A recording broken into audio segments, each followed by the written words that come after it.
ಹೋಗ್ಬೇಕು ಎಂದ ವಿಷಯನೇ ಮರೆತೆ ಹೋಯ್ತಲ್ಲ ಏ ಬ್ರೋ, ಇಂಥ ಹೋಟ್ಲ್ ಬಂದ್ಬಿಟ್ಟು ಏನ್ ಬ್ರೋ ಕೈಯಲ್ಲಿ ತಿಂತ ಇದೆಯಾ? ಬ್ರೋ ನನ್ಗೆ ಹಿಂಗ್ ತಿಂದ್ರೇನೆ ಚಂದ, ನೀನ್ ತಿನ್ನು.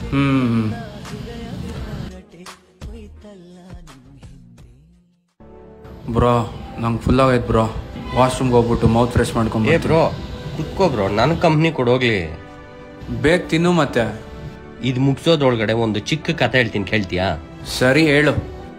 ನೀನು ರೋಡ್ ಕ್ರಾಸ್ ಮಾಡ್ತಿದೀಯಾ ಅಂತ ತಿಳ್ಕೊ. ಓಕೆ. ಸಡನ್ ಆಗಿ ಲಾರಿ ಬಂದು ನೀನ್ ಹಿಟ್ ಮಾಡ್ಬೇಕು, ಯಾರೋ ಬಂದು ನೀನ್ ಕಾಪಾಡ್ದ ಅಂತ ಇಟ್ಕೊ. ಅವನೇನಂತೀಯ? ನನ್ನ ಪ್ರಾಣ ಕಾಪಾಡಿರೋ ದೇವ್ರಂತೀನಿ.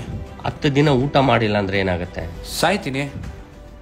ಒಂದು ಸಲ ನೀನ್ ಪ್ರಾಣ ಉಳಿಸ್ದೋನ ನೀನ್ ದೇವ್ರು ಅಂತ ಕನ್ಸಿಡರ್ ಮಾಡೋದಾದ್ರೆ, ನೀನ್ ಸಾಯೋವರೆಗೂ ಬದುಕ್ಸೋ ಈ ಅನ್ನನ ದೇವ್ರು ಅಂತ ಯಾಕೆ ಕನ್ಸಿಡರ್ ಮಾಡಲ್ಲ?